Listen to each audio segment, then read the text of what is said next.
नमस्ते। सभी दर्शकों को मेरे इस चैनल में स्वागत है।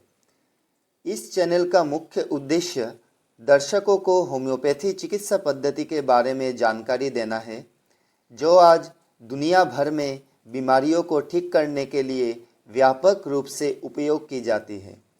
होम्योपैथी चिकित्सा पद्धति का प्रयोग करके कम समय, कम लागत और अधिकांश मामले में बिना किसी दुष्प्रभाव के ही रोगी को ठीक किया जा सकता है।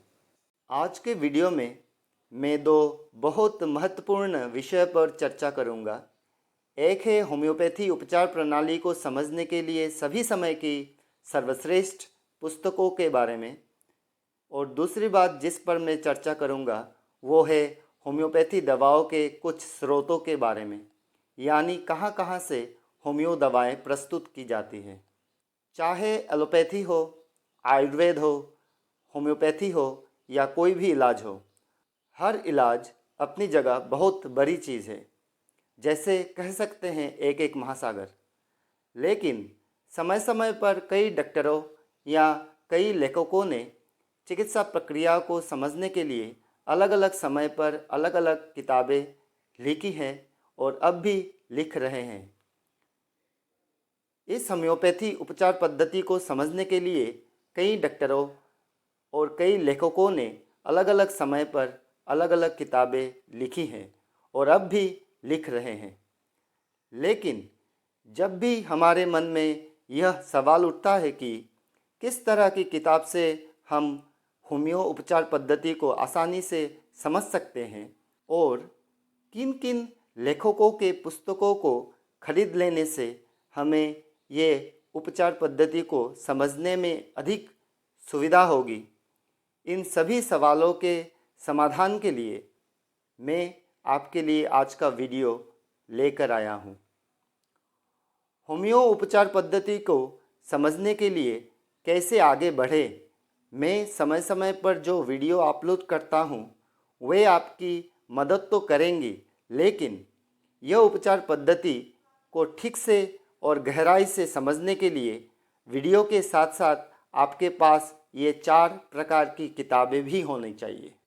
और जिन 4 प्रकार की किताबों की मैं इस वीडियो में चर्चा करने जा रहा हूँ, मुझे लगता है कि ये किताबें जीवन भर आपकी मदद करती रहेंगी और समय समय पर स्वास्थ्य संबंधी समस्याओं को सुलझाने में मार्गदर्शक के रूप में काम करेंगी।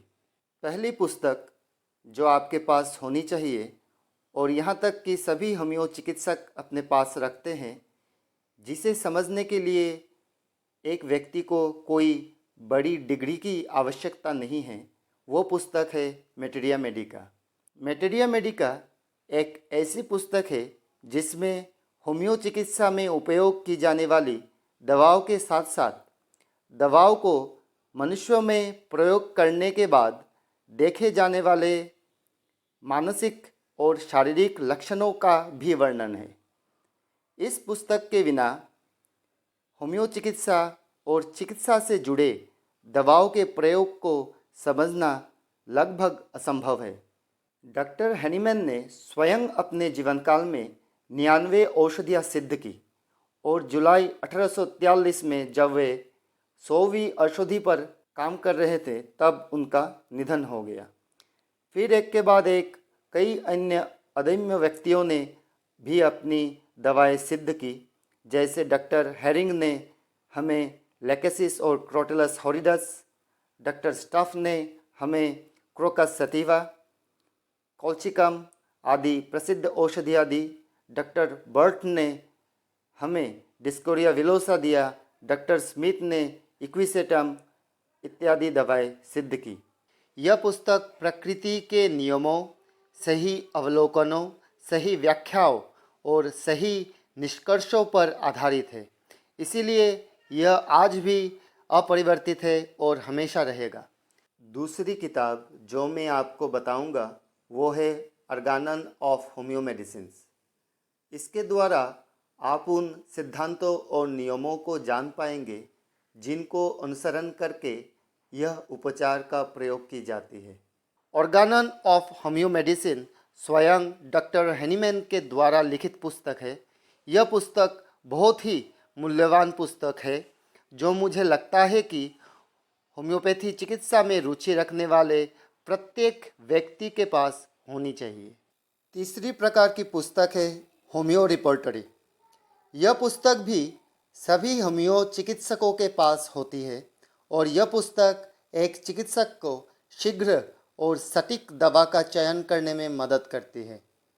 मैं उदाहरण के द्वारा यह समझाने का प्रयास कर रहा हूँ कि एक लक्षण 4 या 5 या इससे अधिक दवाओं में पाया जाता है और उस लक्षण के अनुसार औषधियों के नाम होम्यो रिपोर्टरी पुस्तक में एक साथ दिए गए हैं। उदाहरण के लिए मान लीजिए कि एक रोगी अपच से यानी इंडाइजेशन से पीड़ित है और उसके लक्षणों में से एक लक्षण यह है कि उसे दूध बर्दाश्त नहीं होता। दूध पीने से पाचन क्रिया खराब हो जाती है। फिर होम्यो औषधियाँ जैसे चाइना, एंटीमक्रूड, इथुजा में ऐसे लक्षण पाए जाते हैं। होम्यो रिपोर्टरी में उन दवाओं को एक साथ लिखी जाती है। इस प्रकार कुछ होम्यो दवा समूह के नाम होम्यो रिपोर्टरी पुस्तक में एक लक्षण के अनुसार दिए गए हैं। अब उस रोगी के लिए कौन सी औषधि उपयुक्त है, रोगी के अन्य शारीरिक और मानसिक लक्षण क्या है, चिकित्सक मैटेरिया मेडिका पुस्तक को पढ़कर यह समझने का प्रयास करते हैं कि रोगी के लिए कौन सी औषधि उपयुक्त है और उसे प्रयोग करके रोगी को ठीक कर देते हैं। और चौथी बेहद लोकप्रिय किताब है एलन स्किनोट। आप यह जान लें कि यह मैटेरिया मेडिका का एक संक्षिप्त रूप है। कई लेखकों ने इन 4 प्रकार की पुस्तकों को अलग अलग तरीक़ों से लिखा है। मैंने इन 4 प्रकार की पुस्तकों पर लिखी गई प्रसिद्ध पुस्तकों के लिंक वीडियो डिस्क्रिप्शन में दिया है। आप वहां डिस्क्रिप्शन में दिए गए लिंक पर क्लिक करके अपनी पसंद की भाषा के अनुसार पुस्तक को खरीद सकते हैं। अब आइए होम्यो दवाओं के मुख्य स्रोतों के बारे में चर्चा करें। होम्योपैथी 200 से अधिक वर्षों से मौजूद है और इसमें 2000 से अधिक उपचार या दवाएं शामिल हैं। सभी दवाओं के स्रोतों पर चर्चा करना संभव नहीं होगा, इसीलिए मैं आपको उन स्रोतों से प्रस्तुत किए जाने वाले कुछ होम्यो दवाओं के बारे में जानकारी देने का प्रयास करूंगा, जो होम्यो चिकित्सा पद्धति को समझने के लिए बहुत ही आवश्यक है। होम्योपैथी दवाएं पशु, वनस्पति, खनिज साम्राज्य से प्राप्त विभिन्न स्रोतों या साधनों से और शरीर के स्वस्थ और अस्वास्थ्यकर स्रावों से तैयार की जाती है। होम्योपैथिक औषधियाँ विभिन्न स्रोतों से तैयार की जाती है, जैसे वनस्पति साम्राज्य, पशु साम्राज्य, खनिज साम्राज्य, सार्कोड्स, नसोड्स और इम्पोन्डरेविलिया। पहले वनस्पति साम्राज्य के बारे में चर्चा कर लें। इसमें विभिन्न पौधे, संपूर्ण पौधे और उनके भाग जैसे पत्तियां, जड़ें, बीज, तना, छाल और फल फूल आदि शामिल। उदाहरण स्वरूप जड़ों सहित एक संपूर्ण पौधा से दवाएं जैसे एकोनाइटम नेपेलस, आर्निका मोंटाना, वेलेडोना, कैमोमिला आदि दवाएं बनाई जाती हैं।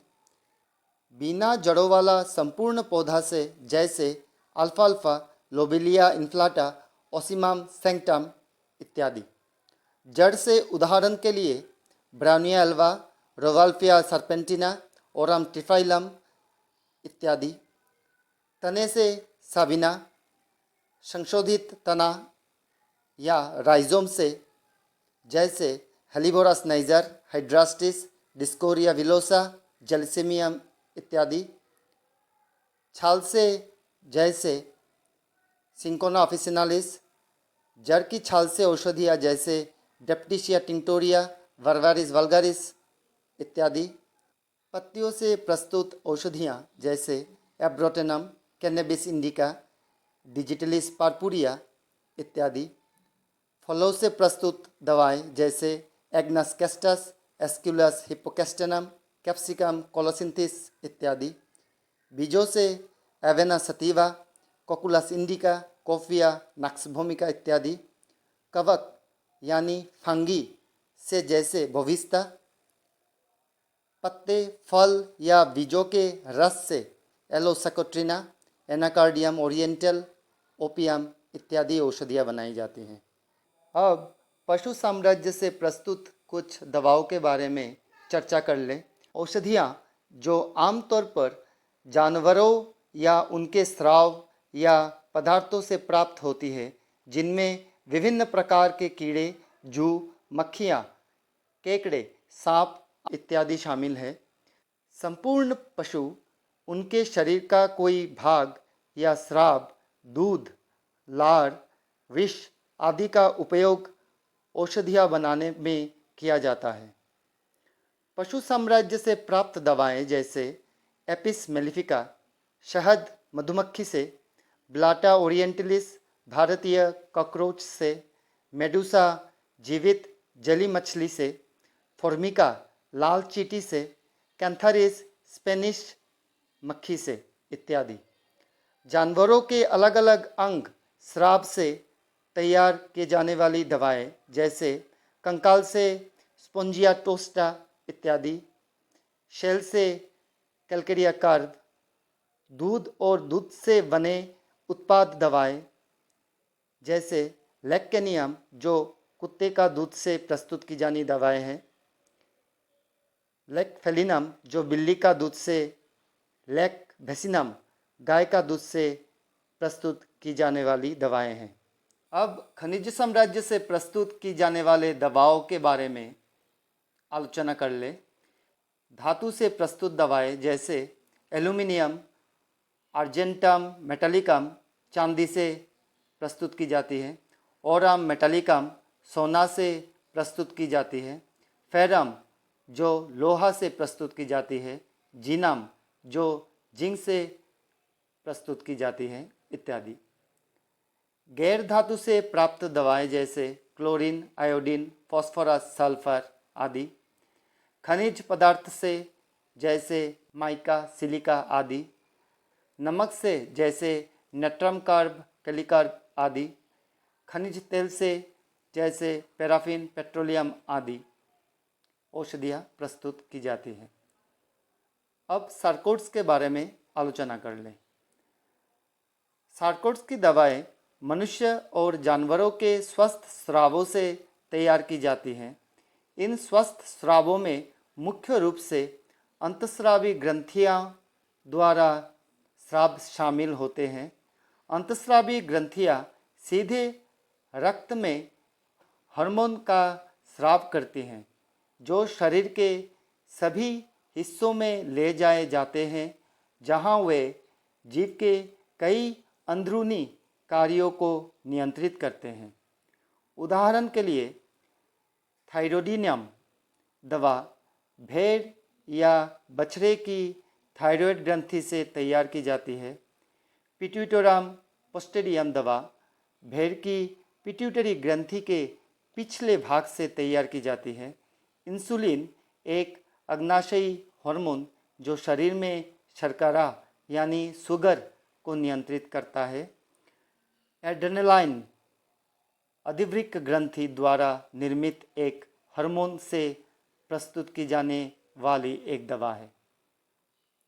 नोसोड्स के बारे में अब आलोचना कर ले।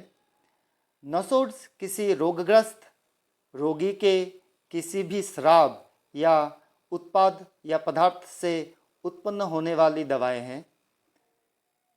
नोसोड्स मनुष्य, जानवरों या पौधों के रोगग्रस्त भागों से बनी दवाएं हैं।